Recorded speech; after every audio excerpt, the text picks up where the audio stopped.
Oke, Assalamualaikum warahmatullahi wabarakatuh. Selamat siang semuanya, seluruh mahasiswa dan mahasiswi yang masuk dalam mata kuliah Analisa Perancangan Sistem Informasi.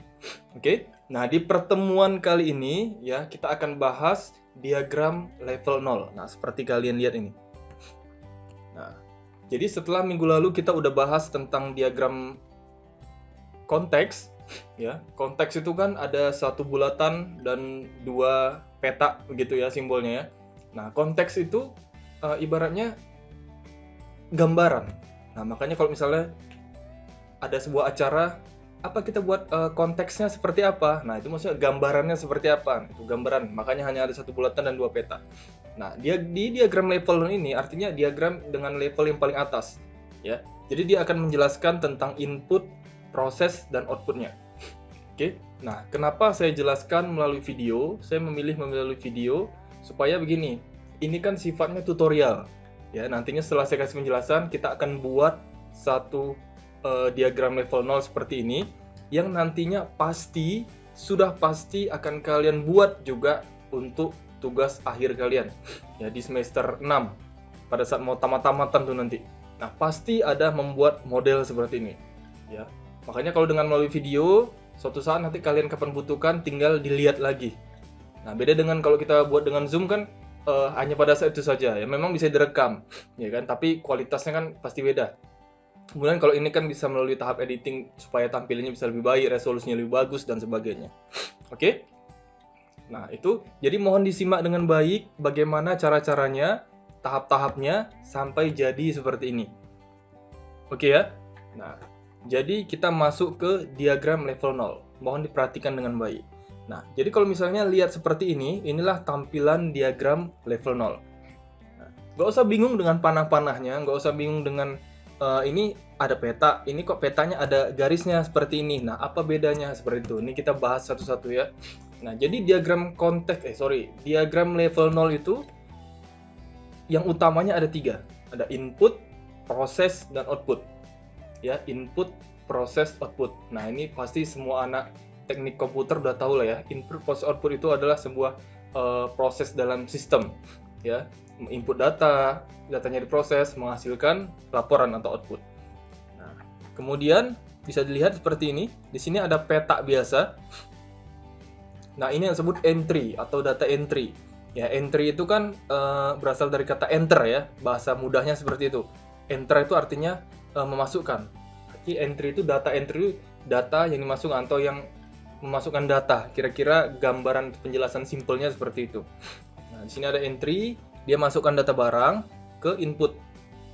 Ya kan? Input data barang, data customer, dan data supplier. Nah, ini adalah contoh satu sistem supermarket. Nah, saya pilih ini supaya saya yakin semua orang pasti ke supermarket dan tahu prosesnya seperti apa.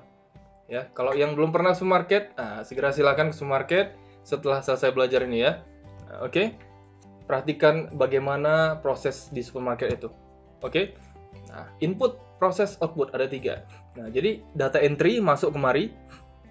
Ya, apa yang dimasukkan? Ini contoh ada 3 saja, walaupun banyak sekali data pastinya. Data barang, data customer, data supplier. Nah, data yang diinput tadi tentu saja tersimpan. Nah, satu gambar seperti ini, ya ada garisnya, ini disebut data store atau tempat penyimpanan data. Jadi menggambarkan setelah diinput data tersimpan dalam satu file.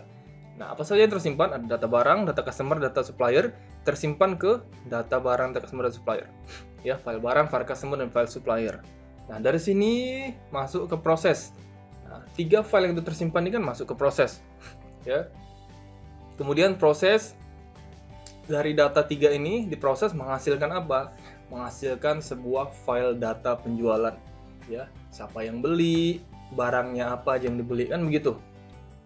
Nah, menghasilkan sebuah data penjualan. Nah, prosesnya ini kemudian masuk ke output, ya, menghasilkan sebuah output. Apa saja outputnya? Yang pertama tentu saja ada laporan penjualan. Laporan stok barang kemana? Ke pimpinan, ya, bos, ya, supervisor lah gitu. Kemudian output yang kedua apa? Menghasilkan struk pembelian yang dikasih kemana? Ke customer. Kalau kita belanja, tentu saja ada struk pembeliannya kan, fakturnya.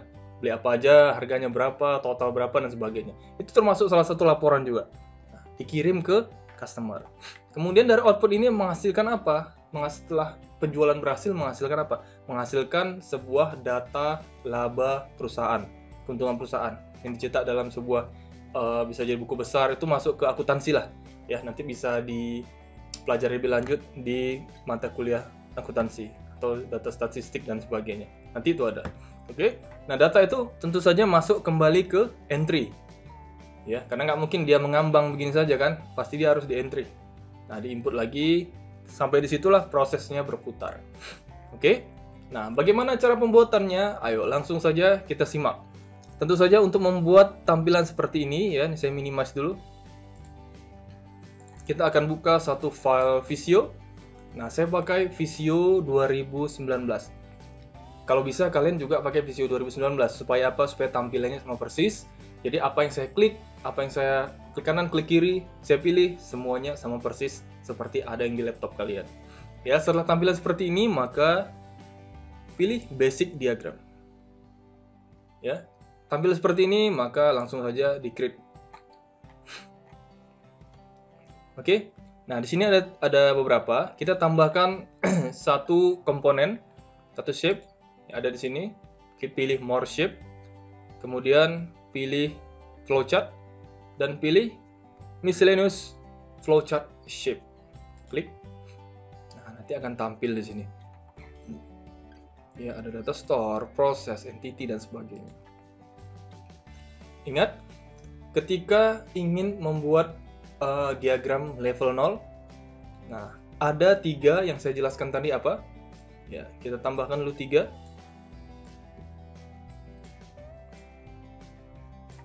Proses.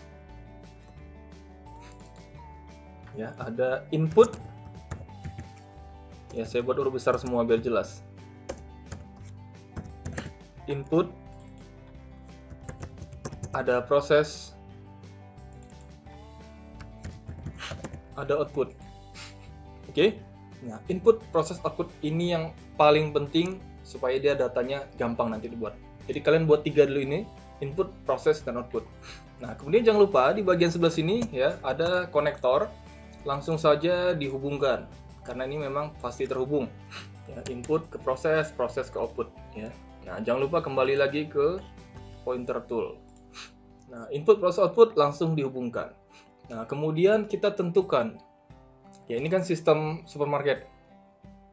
Ya, nantinya kalian juga akan buat satu sistem yang sudah kalian buat judulnya di minggu lalu. Nah, sistem yang dengan judul yang sama, kalian harus buat seperti ini nanti. Makanya perhatikan benar-benar. Oke. Nah, di bagian input apa saja yang akan diinput dalam sistem supermarket ini? Oke, tentu saja bisa dilihat di sini. Di sini ada data entity. Ya, nah, data entity. Nah, entity cuma cukup satu saja, nggak perlu banyak-banyak. Ya, di sini ada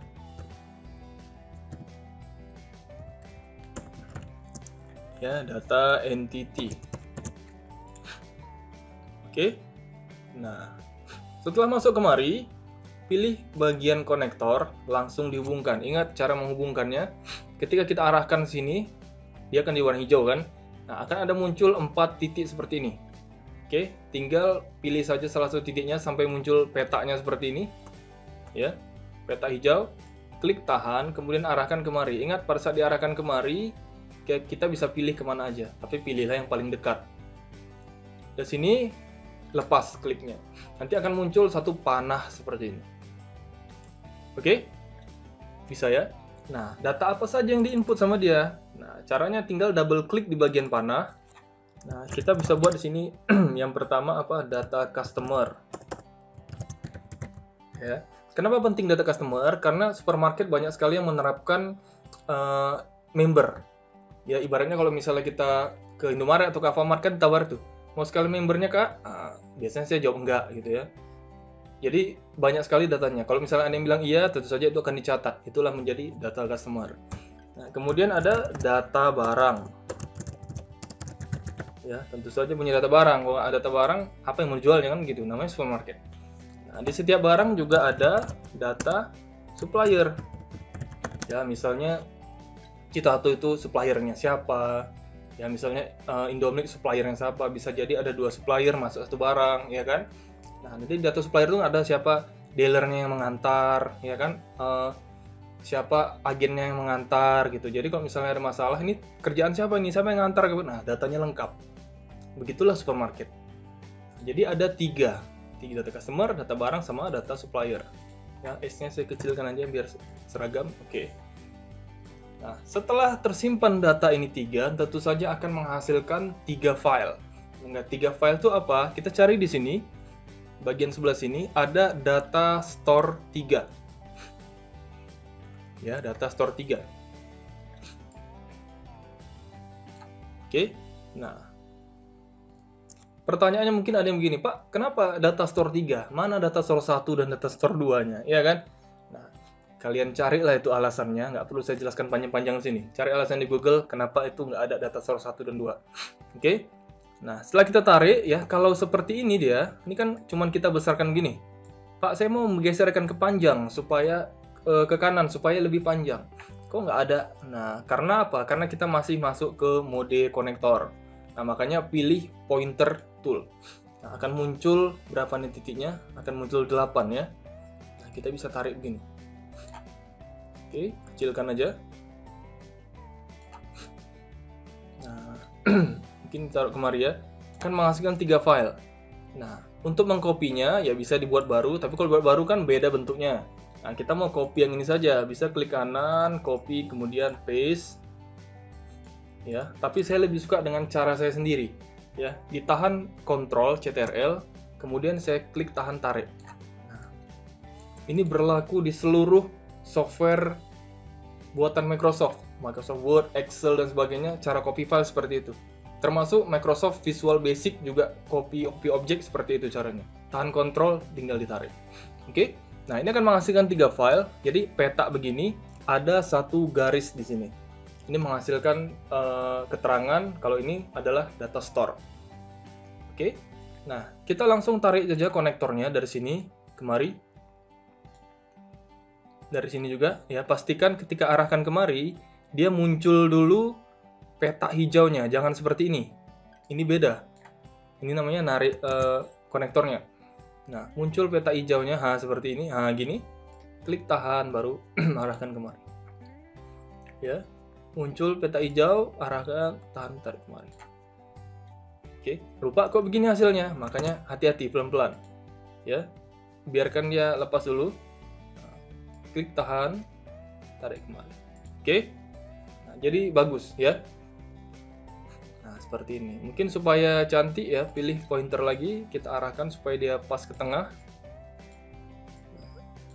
Kadang-kadang penampilan itu kan mempengaruhi nilai ya kan. Kalau berserak-serak memang betul arahnya, tapi kalau berserak-serak ya kurang menarik ya, berkurang juga nilai itu kan. Kadang-kadang mau begitu ya. Nah, jadi seperti ini ya. Kita geserkan biar agak panjang panahnya. Kita jabarkan satu-satu. Ini yang tersimpan nih apa? Yang pertama tentu saja data customer. Kemudian ada data barang. Kemudian satu lagi, ya data supplier. Nah, ini kalau terlalu ke ujung ya, kalau diklik teksnya, dia ada muncul titik kuning. Titik kuning ini bisa kita geret ke kanan supaya dia agak menggeser. Klik teksnya, nah kita arahkan kemana? Ke atas pun juga bisa, tergantung selera masing-masing ya. Nah, kita buat di garis saja supaya lebih jelas. Kemudian menghasilkan apa? Menghasilkan file customer. Ya, ada file barang. Kemudian ada file data supplier, file supplier aja. Oke, jadi dari 3 data yang diinput, ya, data customer menghasilkan file customer, data barang menghasilkan file barang, dan data supplier menghasilkan file supplier. Oke, nah setelah semua data tersimpan, apa yang selanjutnya dilakukan? Tentu saja memproses data itu. Maka kita akan tarik lagi konektor. Yang pertama ada data supplier, kita tarik kemari. Ya, kemudian data barang ditarik kemari. Dan data file customer ditarik kemari. Oke. Nah, Pak, menyatu begini Pak, gimana caranya? Ya, mungkin bisa kita akali ya dengan cara ya dikecilkan aja. Ini yang mungkin dikecilkan. Oh, agak lari ya. Kalau kalian bingung nanti ginikan aja. Ya, sampai gini juga nggak akan merubah fungsinya. Tetap itu namanya file. Oke, nah tinggal tarik aja begini.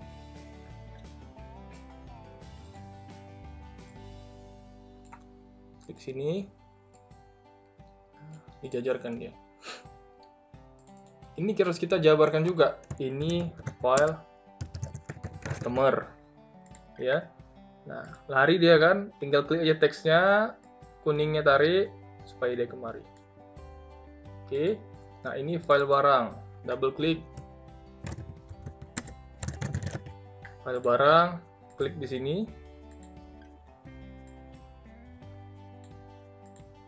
Kemudian ini file supplier, double klik.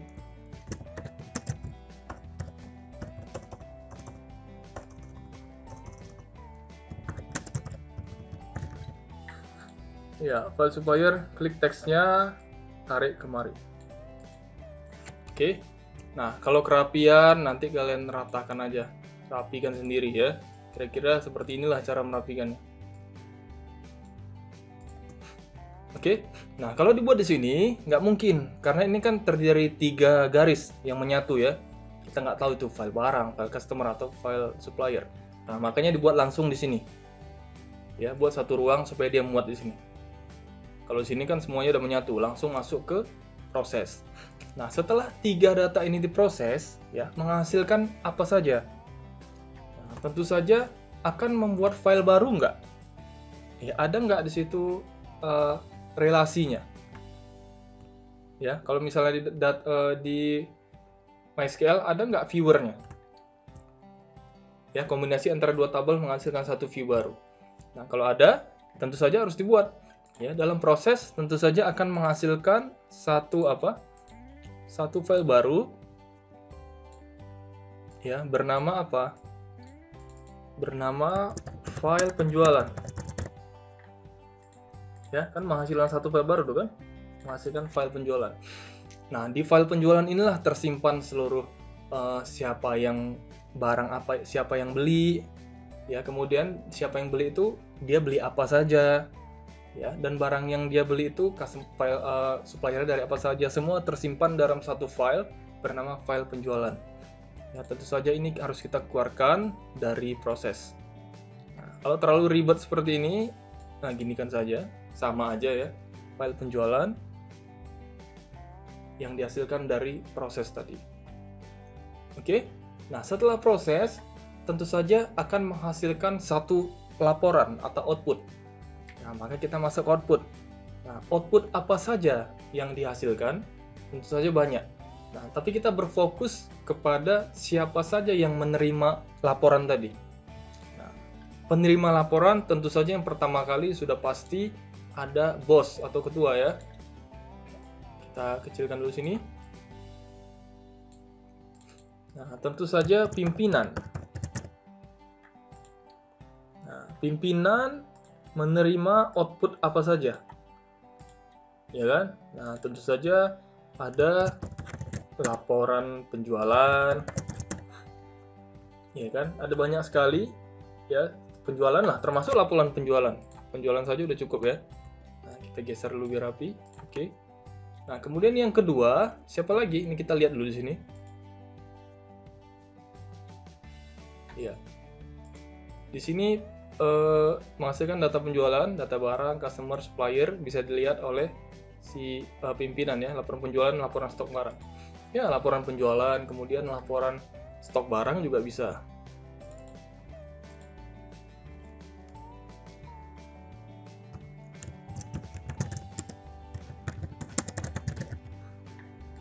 Oke, jadi 2 ini yang dihasilkan. Oke, kalau panahnya terlalu kecil, ya mungkin bisa ditarik lagi nggak masalah, biar dia kelihatan jelas.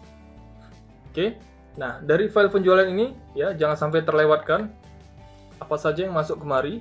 Nah, ada file customer, file barang, dan file supplier. Ya, menyatu setelah diproses menjadi file penjualan.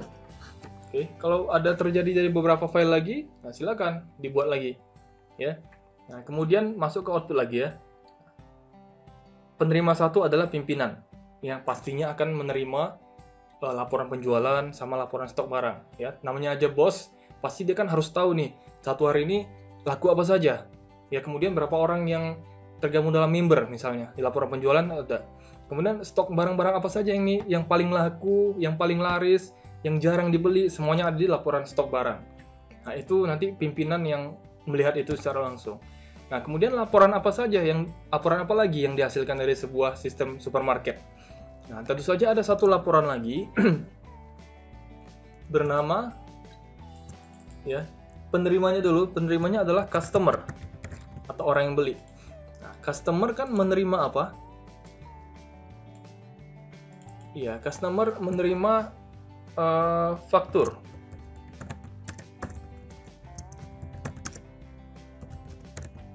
Faktur belanja ya. Ya, bond lah istilahnya kan kalau kita kan bond ya. Nah, jadi di bond itu udah jelas, itu kan termasuk hasil printan juga, termasuk output juga.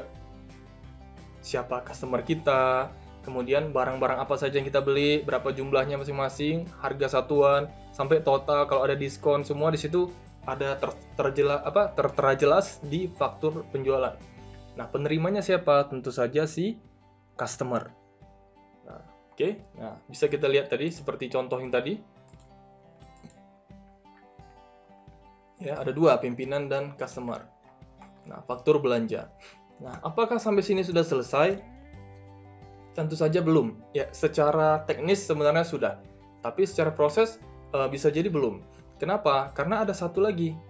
Ya, data apa yang dicari dari semua ini? Dari penjualan supermarket, tentu saja data laba perusahaan.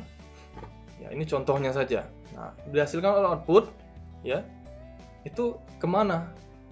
Apakah hanya sekedar laporan? Tidak, itu kan hasil, bukan laporan, ya. Nah, hasilnya langsung masuk ke entry. Ya, data laba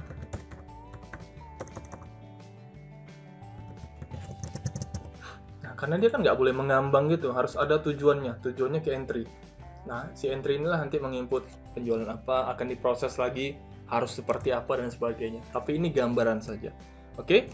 Nah, saya rasa sesimpel ini, gampang sekali, tinggal bulat-bulat, tarik-tarik, yang penting apa? Satu, kita kuasai sistem apa yang akan kita buat. Ya.